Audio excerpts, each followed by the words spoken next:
cases, they may have been hypnotically affected to not remember. Dark mission, Hoagland says, and the evidence is pretty clear, that they hypnotically debriefed, is what they call it.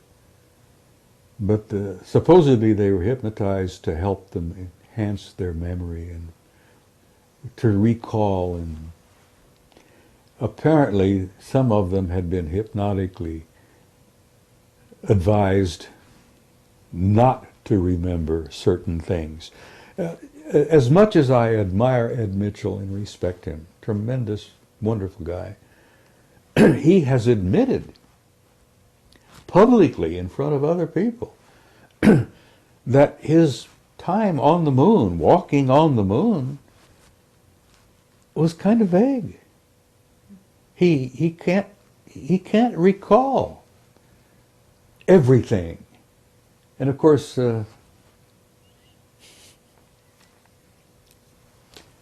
that's sad. I don't think they ever got to Neil Armstrong, because when he got back, he left the program, said, "To hell with it, I'm out of here." He went back to Cincinnati and started teaching math at the university there. And Armstrong hasn't said 5 words publicly since. Uh-huh. And then you have a case of Aldrin. Now, Aldrin has had experiences where he has been with friends, and the subject would come up, and Buzz would start to cry, or he would get nauseated. One time, and Hoagland touches upon this, I think, chapter 10 in the book, where Aldrin was in conversation with a few people and with his wife, having a few drinks, and was just kind of relaxed. And somebody asked him a blunt, straight to the point question, and he had to run out and throw up. He got sick. Now this to me is a result, and I've studied it enough over the years to know that that sounds to me like hypnotic suggestion. Mm-hmm. He has been hypnotically conditioned not to remember or to not even discuss it. And if he gets nauseated, and in the one instance with a bunch of old friends, old flyboy types, he ended up starting to cry. Now this breaks my heart, because Aldrin is a good man. He was one of our better men to be selected for that program. Mm-hmm. You know the story, and this is common knowledge. They got back from Apollo 11. They put Aldrin in a sanitarium for about 6 weeks. He was suffering from alcoholism. Do you believe that? Do you believe one of our best and bravest, one of the finest, who in the Apollo program suffered from alcoholism? Nonsense. That apparently it was the programming to be reinforced. Now, why would a grown man with his background break down and cry like a baby, or end up getting nauseous and barf on the subject? That's hypnotic, post-hypnotic stress. So what is it on the moon that is, that is so important that they want to completely whitewash it out? Oh my God, the astronomical societies, the professional astronomers in this country have been guilty of criminal activity. You may quote me. They've been guilty of criminal activity for years to not discuss the reality of what they knew on the moon. There are major facilities and major activities going on the moon all the time. Not only that, the moon has water. Now, whether it's a natural process from the satellite, or whether it's water that's been stored there for use, there are vaporous signs of a form of an atmosphere in the bottom of some of the craters. Now, astronomers have seen these pictures, but that dishonest bunch of nitwits won't discuss it. They're scared because you know why? 90% of their income comes from government grants. And when you've got a government grant, and that's your prime source of income, you're going to say whatever the government says you should say, or don't say whatever the government doesn't want said. Well, anyhow, there's some atmosphere on the moon, at least in the base of several of the larger craters. There is water on the moon, but there is major activity going on. I mean, we're talking about engineering activity. There are giant ships that come and go out of the craters. Mm-hmm. There are lights all the time. They have noticed bridges appearing and then disappearing. I mean, they're active as hell on the moon. But the same activity is going on Mars. Sure. You've seen my photograph, I guess. It's not only my photograph. But there is a city the size of Chicago underground on Mars that's generating so much heat it shows up in infrared photographs. Are you in touch with John Lear? I've met John. I've been in his house a time or two. I visited him. I have a tremendous respect for him. The reason I like John is he's been nailed, as I have, as a damn fool maverick, you know? I mean, this is his pet, project. The establishment has tried to ridicule John Lear, and you can't ridicule John Lear because he's got sources similar to some of my own that are beyond question. He's getting people inside, feeding him information almost on a regular basis. I get mine in bits and pieces when I go to conferences and when I meet people, but John gets it direct.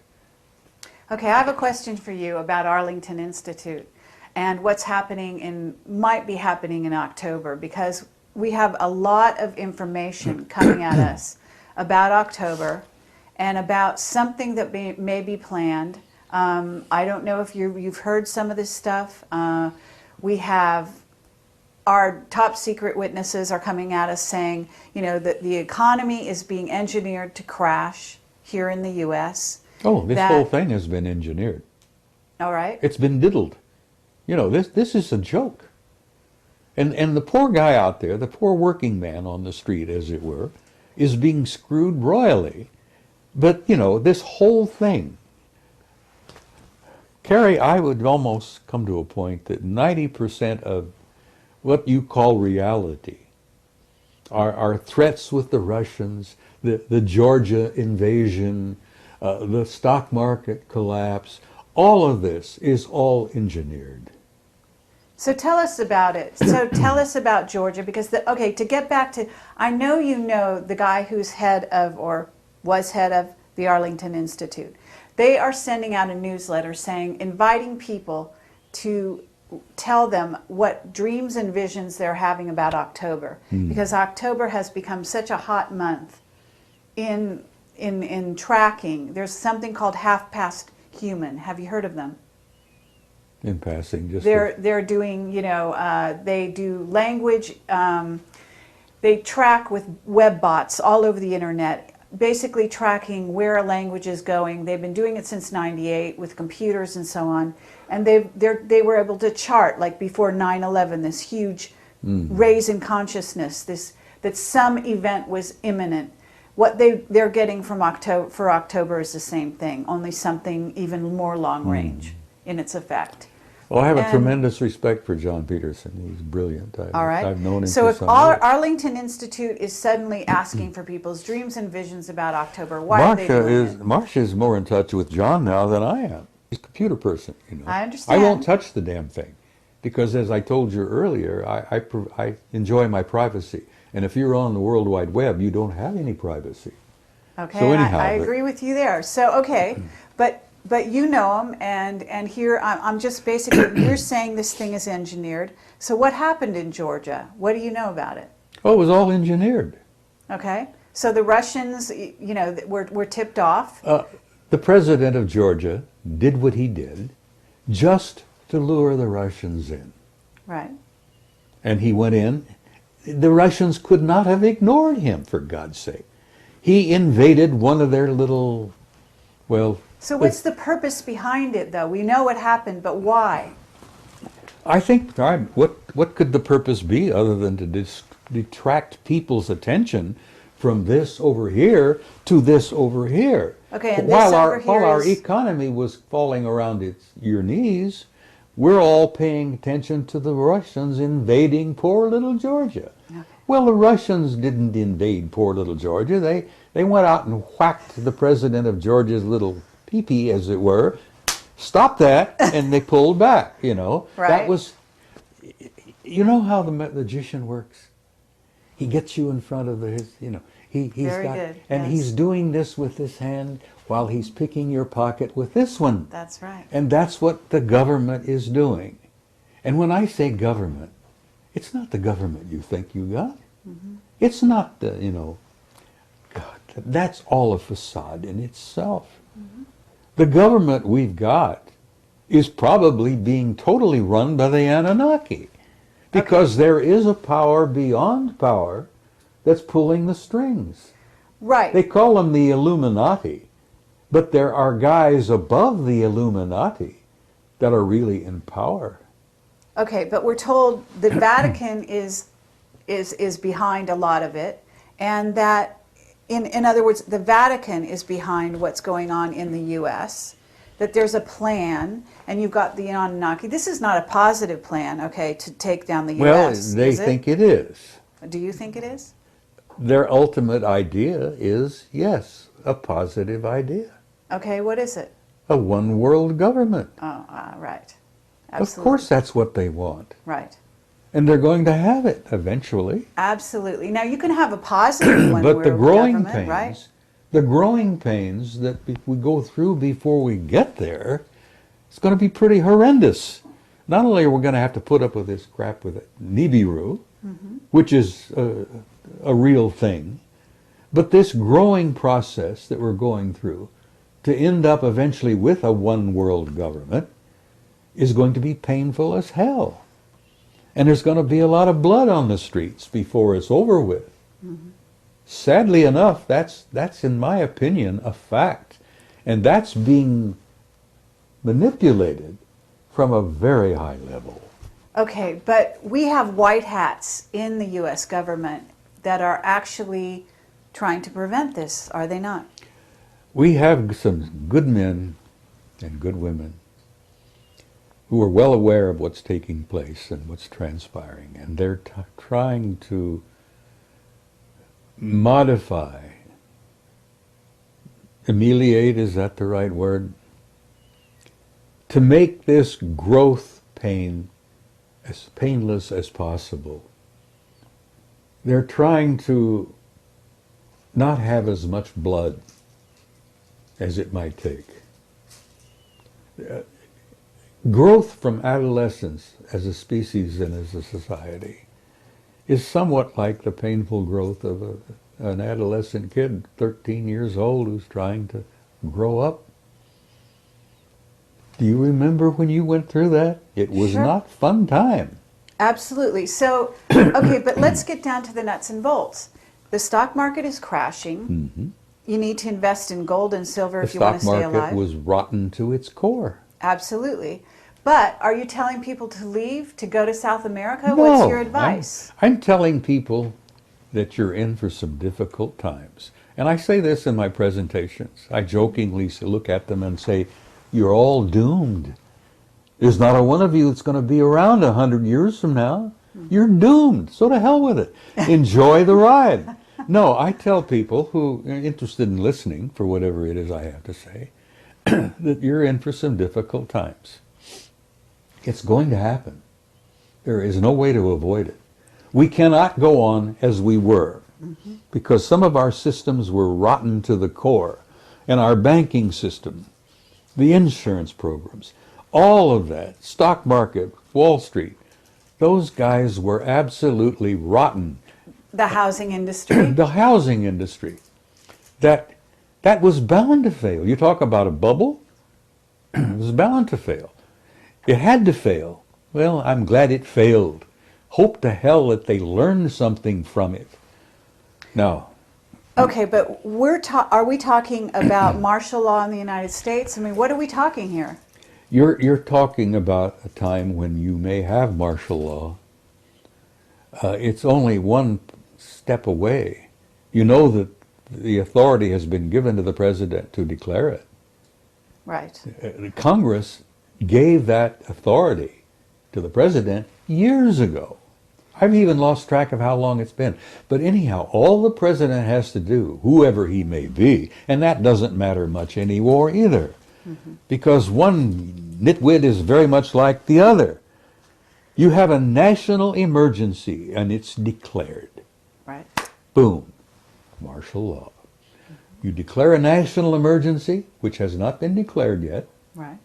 but we're right on the edge of it, Right. and you're going to have martial law. Okay, and but we you're don't have an election, right? Well, you're thinking about an October surprise. I have no idea. I'm asking you. Well, I don't know about that. I'm not sure it'll happen in October. I suspect it may occur within the next year. But I don't know. I haven't had any dreams. My dreams have been pretty fascinating recently, but none of them have been terribly troubling. And I know this is all happening. It's going to take place. It's inevitable. It's been orchestrated. The Illuminati do exist. They are in power.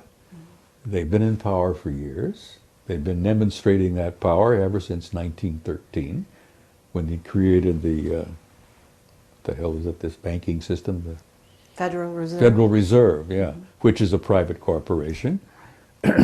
We lost most of it in 47. I don't know whether you were aware of that, but that was a big year. National security became everything. It became the member of the triad. 47, we declared, we made the National Security Agency. We formed a pact with the Brits, the Australians, the Canadians, and New Zealanders. The UKUSA Pact, which most people don't even know exists. The UKUSA crowd, all of us, Britain, US, Canada, New Zealand, Australia, are all like this.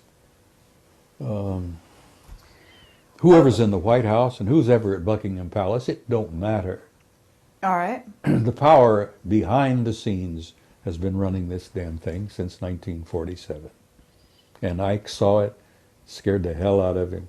He met the Anunnaki, that scared the hell out of him. So they're pulling our strings now like they always have. Okay. So what's your solution? What would you tell people? I mean, in facing the future, in trying to reinvent the future, certainly Marsha's working with people to become enlightened, to She's doing apply. a tremendous amount of work to help people make this transition. Carrie, we're not just going through a transition, we're going through a transcendent transformation, literally. A transcendent transformation. We're going to come out of this thing when it's all over with, totally different species. We're not going to be the same people we were in the past. And that's good. And it's going to hurt, and it's going to be painful. And I tell people, and I've said this repeatedly, don't get too uptight about it. You've been through hell before, you're going through a bit of it again. But once it's over, once you've made that transition, we're going to have, hopefully, a new world, a new future, a new beginning. And I think that's the end of the great year that we're going through. We're going through the end of a 26,000-year cycle. And I tell you, 2012 don't matter. First of all, Christ was born 7 years before. And this is a fact. And if you don't believe me, get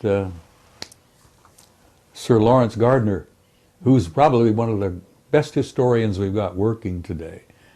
Lawrence Gardner's got the facts. Jesus was born in 7 BC on the 1st of March. Now, if you want to count from his birth, like we supposedly have been doing, add 7 years to 2008. You end up with 2015. That's pretty close to what Oh, so you're saying we're actually in the year 2015 now? No, we're in the year 2015 right now. Right. So Yes. that means that Nibiru, when you say it's coming in 2020, is actually due in about 5 years. Probably. So we're looking at 2013 by our calendar. Well, no later than 2017. I'll throw 2017 out, Okay. and you can take that to the bank. 2017. Now Okay. that'll give or take a year or two, because the celestial mechanics, they haven't really worked it all out yet. We've got computers you wouldn't believe, but they're still trying to feed in some of the data. So is one of the remote viewers, you're in touch with Ingo Swann? I haven't been in touch with Ingo for some time, but Carrie, I've been doing some remote viewing. Right. I've even had a couple of out-of-body experiences. Mm-hmm. I've been doing a lot of meditating. When you step into that world, there is no time. Mm-hmm. And you can talk to anybody, everywhere, all at once. Mm-hmm. And now, that sounds silly to anyone who doesn't understand what I'm trying to say. When you step into that realm of timelessness, and you remote view, and you step out of your body, and you go into altered states, and you meditate, you're in a timeless, infinite reality that people communicate. You'd be shocked and amazed at the wealth of information that's out there just to tap into. The old ones used to talk about the Akashic record. Mm-hmm. It's real. It's real. And it isn't just about the past, because, Carrie, there is no past. Nor is there a future. There's only an eternal now. And a physicist sitting here in this room would say balderdash, because they wouldn't grasp for a minute what I'm trying to talk about. But old Ingo would. Yeah, absolutely. Well, I've been some of those places myself that you're talking about. I knew it, you see. And so I have to say you're absolutely right. And it's incredible pleasure for us to hear this from yourself. And I would like to, at this time, just open the floor and say, is there anything that we haven't covered here that you would like to talk about? And then, of course, we would also like to invite Bill to ask you some questions. We've danced around on a whole bunch of things for the last hour. I enjoy it. I enjoy chatting with you two guys. You're pleasant people. As I say, I'm an old codger, and you plug me in and turn me loose. There's no telling where I may end up. I've been around, as I say, 79 years this trip. I've made a dozen or two previous trips, which amazingly I remember quite a bit about. When you start going into that timeless realm, you step into that infinite, which we're all part of. Memories of other lives come flooding into you sometimes. Mm-hmm. Oh God, the things I've seen, the things I've done, the places I've been, this life are kind of shocking. The things I've done, the places I've been, and the lives I've lived before are beyond belief. I'm not boasting. This is not a boast. Mm-hmm. But I'm an old soul. I've been around on this planet a long time. And I amazingly remember it. Some of the memories I would rather not remember, because they're painful. Mm-hmm. Hell, I have memories of Sumer. I knew the Anunnaki back then. Worked with them. I was one of their products. I know them now. And I don't have any fear. in bringing this to a close, I would like to say to whoever is watching, get rid of the fear. You have nothing to fear. You are an immortal, timeless being who has an infinite future in a glorious universe that's so filled with beauty and life that we on this little tiny planet couldn't begin to grasp. But I say to people, don't be afraid, for God's sake. Gather around you those you love. Spread that love around. And go into tomorrow with courage. Because you've been through a hell of a lot worse before.